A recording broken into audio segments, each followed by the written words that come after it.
научим нещо ново, да разкажем нещо старо. Ще поиграем, ще попеем, дано да ви разсмеем. Гости ви знатни, нека заедно сподели мигове приятни.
Безстрашните пазачи помнят своите задачи. Да ме гората буха, вълцевият буха, черен гарно, грозно граче, но тук са безстрашните пазачи.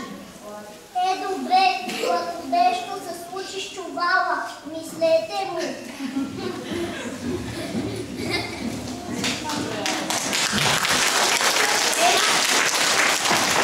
Сане, какво ще правим с този чувал?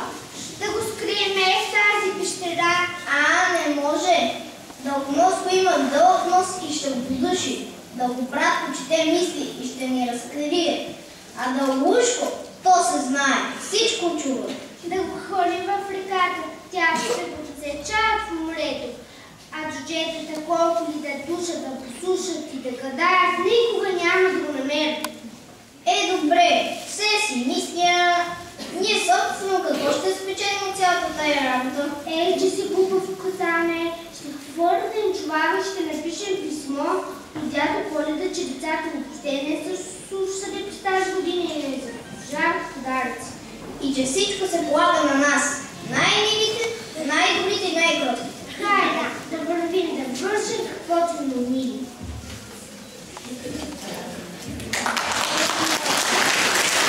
Чай правим в тази гостилница. Да, наистина ароматен топъл чай. Готови сме да продължим. Да, готови. Ами къде са ви пазачите? Ужас! И чувалото няма. Аз подушвах нещо. Миришеше ми сякаш на лъжа. Да, така е. Аз прочетох мислите на нашите. Пазачи, на цвят са чели, на вкус горчиви, на мирис лъжливи. Чакай! И какво ще правим сега? Чакайте! Май чувам нещо! Насам!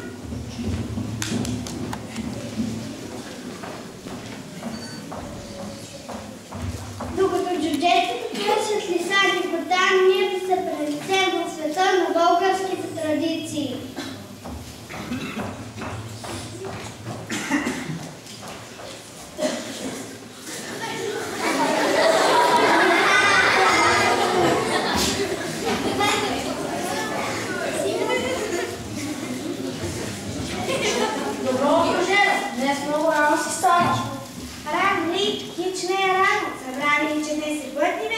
Един от най-големите семейни празници, посветен на дома и обичата. Цялото семейство трябва да се събере пред богатата търпеза.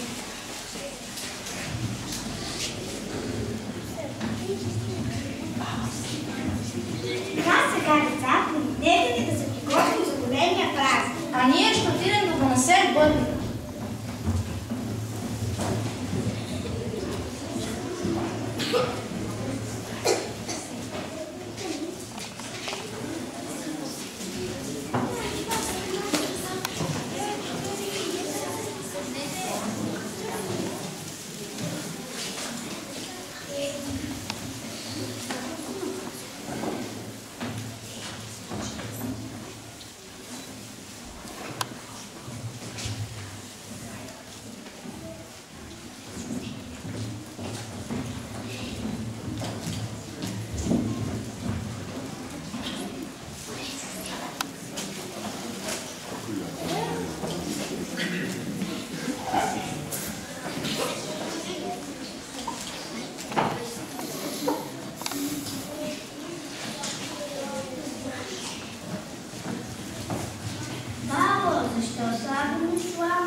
Тази слама благословена, после ще вържа с нея плодните дървчета, за да раждате изобилно плодове. Мамо, всички не сте я приготвили? Да, все пак да подарим. Ето тук са пълните чуши. А ето тук е вареното жито и вареният фасул. Тук са пълнените чуши с ориз, ушакът. Тук са постните сърни, туршията. Донеси момичето ми орехите и чесънът, а меда ще донесат дисвата.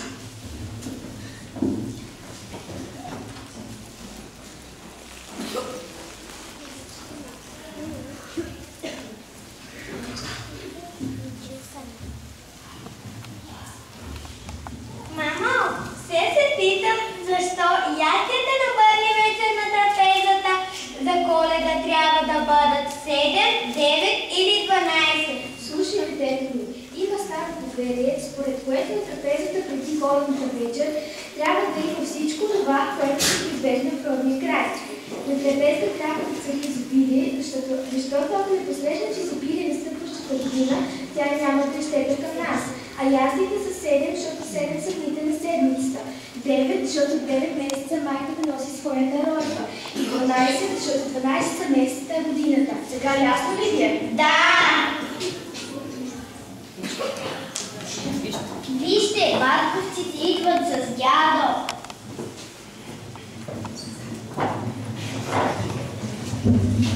Здравейте, вижте какво хубаво крушево дърво намерихме с дядо. Ще има да го изцялваме. Ох, защо само постно място? Ох, честото е навън. А къде е баба ви, деца? Баба отиде да донесе меда, за да се подсладим за Коледа. Ох, защо само постно място сте наредили на трапезата? Днес е последния ден от коледните пости. На трапезата трябва да има всичко това, което се ражда на земята. Ястията са символ на плодородието. Тази вечер ние ще почетем с добро минаващата година и с нетърпение настъпването на новата. Чрез хляба, който ще похапнем, ще споменем с добро от минаващата година, за да посрещнем новата. А ето и баща ви си дойде. Май вече всичко е готово. Ей, деца, а кой умеси нашия хляб? Това не е просто хляб, това е цяла картина. Ето тук са жизните ниви, слънцето, градината, кошарата и лозето, животните. Тук е целият животен труд на хората.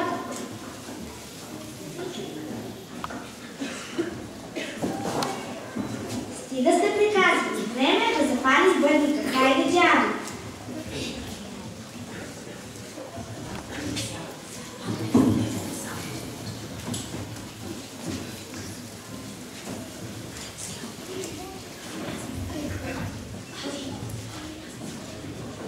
Сега нека похапнем, но първо да прекадим.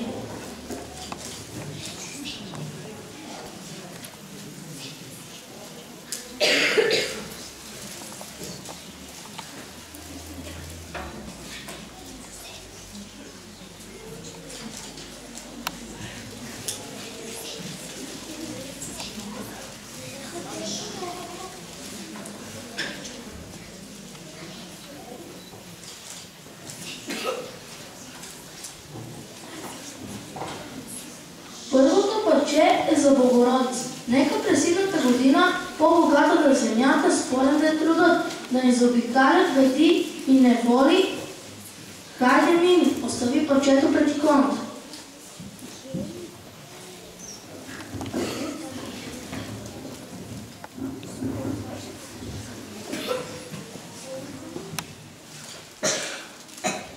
Света Богородичка, мъничка, със славно слънце на главичка, направи ме да съм по-добричка, да пази ми мама, татко, всичко, да не е добричка.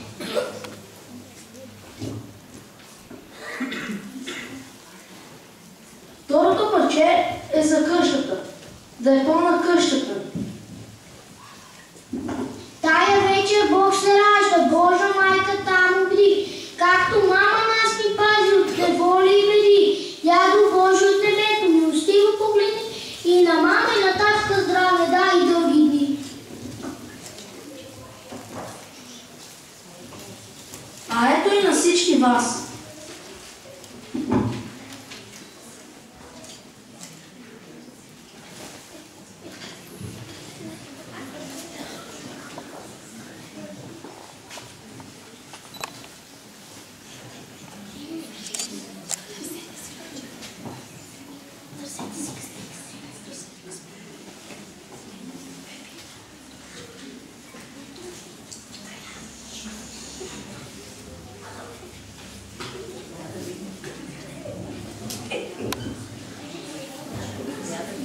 Я сега да видим какви късмети са скрити в питата.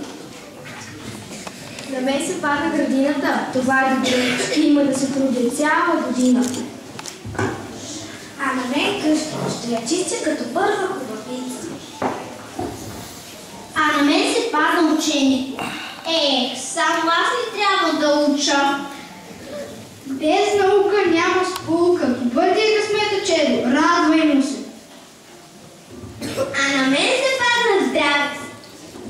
А у мене е пара, ще има да печеля тази година. А и за децата ще има пари за книжки и нови дрехи. А на мен се паднаха нивите. Ще ги сея и ора, за да има хляб през новата година. Хайде вече да започваме, че днес рано се вечеря, за да озреят рано житата. И никой да не става от трапезата, докато вечеряме, за да не стават кокошките от полозите си.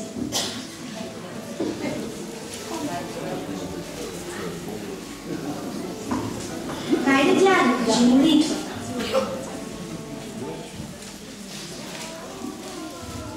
Отче наш, който си на небесата, да се свети Твоето име, да дойде Твоето царство, да бъде Твоята воля, както на небето, така и на земята, на същия ни хляб дай ни днес и прости нам дълговете ни, както ние прощаваме на нашите длъжници, и не въведи нас в изкушение, но избави ни от лукави. Амин! Я сега вземете по един орех и го щупете. Ако ядката е цяла и бяла, ще бъдем здрави през цялата година.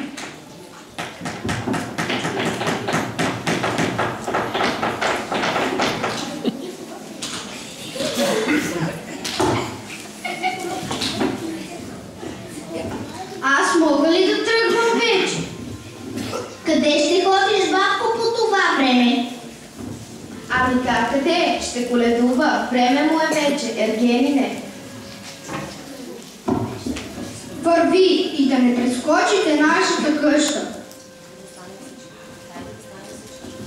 Хайде да станем всички заедно, за да се излюбят пилетата наведнъж и да изпратим батко.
днес.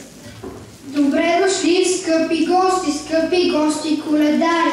Цяла къща от година вас и чака, за да чуят благослов и вид и песни. Дружито по хамбари, тлъсти ягнята в кошари. Кажи дружино да бъде. Руйно вино по мазите, мед и восът по пчелите.